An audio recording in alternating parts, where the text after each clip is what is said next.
hard work, Keith. And we won it with our defense, and we won it with our offense at times as well. Diving on the floor for loose balls, trying to take that charge late in the game. Your emotions after that late game layup that kind of sealed the game.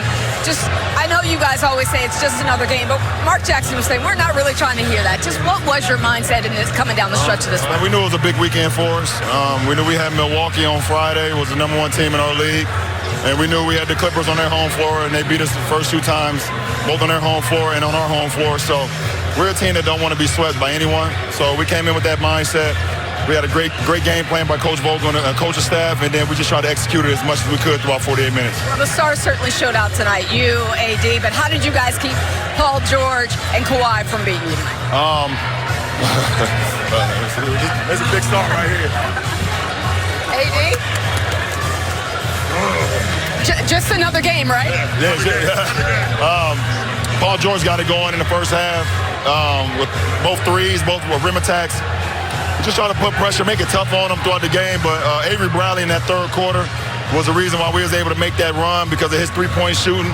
And we just tried to, follow that lead from there. All right, thanks. Congratulations on the big weekend. Thanks, Lisa. Appreciate Mike. it. Oh, happy birthday. Presented by McDonald's. Welcome back to the Staples Center, and right now it's 49-53. The Clippers have the lead. They won the first 2, but one person we didn't talk enough about coming into this one, Paul, was PG. He's already scored more points than he did the last 2 games. Yeah, well, when I saw the matchup between Kawhi and LeBron James and while LeBron James can maybe slow down one of the two, this is the beauty of having 2 elite wingmen. Paul George taking advantage of the matchup with him and Danny Green. I said to myself, he should be able to score on him all night. Now, if LeBron moves over and can slow down PG, that gives Kawhi opportunity, thus meaning this is the beauty of having 2 elite scoring wingmen. It's a classic rock fight. Neither team is shooting over 40% from the floor. Neither team is shooting over 15% from 3. Right. LeBron James has been really aggressive, and I like how he's diversifying his offensive portfolio. Here you see LeBron on the post against Kawhi Leonard playing bully ball. We saw him doing it against Giannis. You take the defense and you put them on their heels. LeBron James, you go under the screen, he knocks down the three-point shot. He and AD double-figure scores along with Bradley have continued to show up. Now the rest of their role players are going to have to join the party. Because what we know for sure is the Clippers bench will come in and score. We've seen Lou Williams be a walking bucket. We've seen Montrezl Harrell. The physicality, I believe, is just too much for the Lakers. What do you think will be the difference now if AD and LeBron continue to score? Who's the third person you got to see? The role players, other than Bradley, have not shown up. They got to be productive for the Lakers. But you know who has shown up? Kawhi Leonard, and this jam. We're going to bring you the biggest play we've seen all day next. Well, it's certainly a matchup made for the big screen. The Lakers and the Clippers are obviously the best in the West, which makes sense why we're coming to you live from Staples Center. And also, we're wearing our Sunday best. Maria Taylor alongside Adrian Wojnarowski. We've got Jalen Rose. We've got Uncle P in a 3-piece suit. So you're... Oh, yeah, that boy clean today. He looks fresh today. It's almost like it could be Easter, but it's not. We're just celebrating the fact that this is round 3 of Lakers and Clippers and what could be a Western Conference Finals preview. So let me get you set on a tail of the tape because we've already seen this matchup twice before.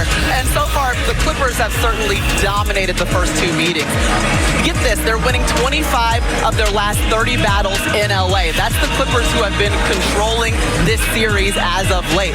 But these teams have never met in the postseason. They may finally this year. In fact, our basketball power index gives them a 37% chance that they will clash in the Western Conference Finals, and that is the most likely matchup. The Clippers, though, they're 10-0 this season, as Paul would tell you, with a clean injury report, which includes every game of their current 6-game win streak. So they are balling right now because they are healthy. And then there is Kawhi Leonard. He's 15-8 head-to-head against LeBron James. That's among the best records against King James, which includes Kawhi's title with the Spurs. Remember, that kind of ended the Heatles. Leonard also riding a 5-game win streak in those matchups. And I mentioned it before, he's averaging 32 points, shooting at 55% from the field when he goes up against the Lakers. Why is the Kawhi-LeBron matchup so difficult for King James? This is a real thing because Kawhi Leonard is a cyborg. He doesn't play with his emotions on his sleeve. He competes defensively as elite as anybody we've seen in this game. And I want to show you something that happened in 2013. I was actually at this game working for this program. And Kawhi Leonard checks in the game as LeBron James is shooting a free throw. That face? He was not happy about that He was not enthusiastic. Now, if I was coming into the game, he would have thrown a parade. And so the greatness of Kawhi Leonard as he continued to translate himself into being the best complete two-way player in the game that plays LeBron James positions, that's why they're going to be a great rivalry going forward. How did you find that clip? You sure he was looking at Kawhi? I probably would make that face too. I mean, Kawhi is his ultimate nemesis, and to me, he's his biggest rival in the game.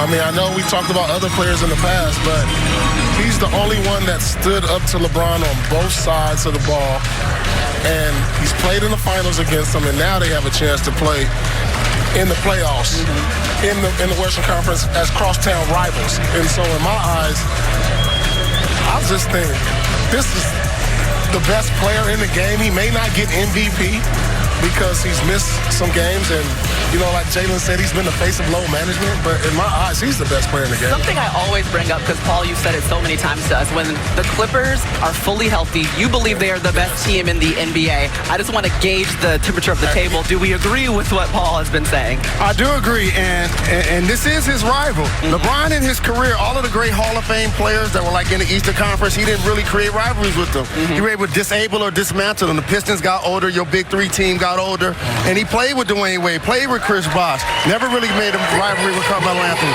So this is the guy, and it's going to be great for us to be get a chance to enjoy it. And LeBron right now in the first two meetings, just averaging about 20 points per game, shooting 37%.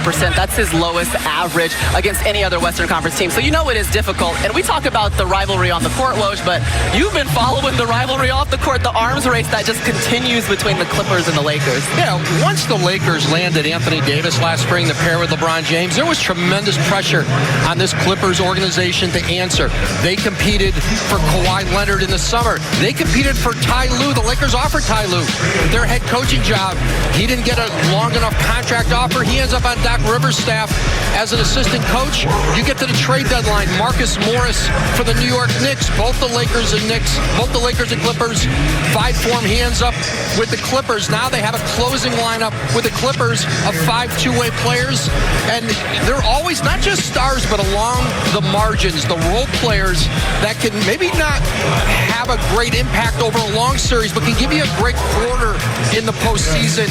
You know, those are the edges that help win championships, and you have the Clippers and Lakers in an absolute win-now mode, trying to gain every edge they can on the other. Yeah, it seems like they're not only preparing to win titles, but preparing for each other in a lot of ways. And something that the NBA as a whole has been preparing for, Woj, is the coronavirus, the potential outbreak that could continue. I know that on Tuesday, the expectation is to have a precautionary plan in place for most teams. What's the update that you have there? Yeah, you know, NBA executives, owners tell me that they are spending more time right now preparing to safeguard their organizations, their fans, from the potential of the coronavirus than anything basketball related. And, you know, the league has set into motion a number of plans. If we get to a point where games have to be played in arenas that are empty without fans, we aren't there yet.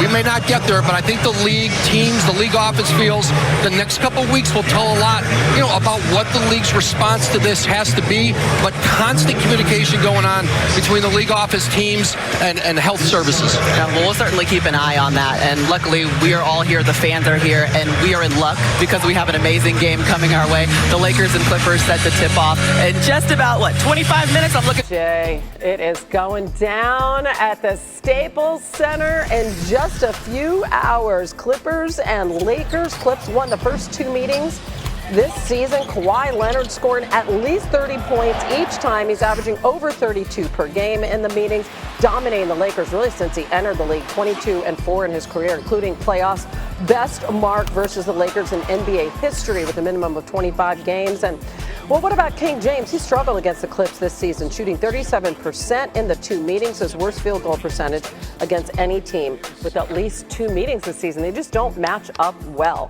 For more, we welcome in our Lakers reporter, Dave McMenamin, live from LA. So Dave, this huge weekend continues. They beat the Bucks, that potential finals preview on Friday. Now less than 48 hours later, they got to turn right around and face this very tough Clippers team. What are they saying about the matchup? Well, Hannah, Lakers coach Frank Vogel said that the regular season had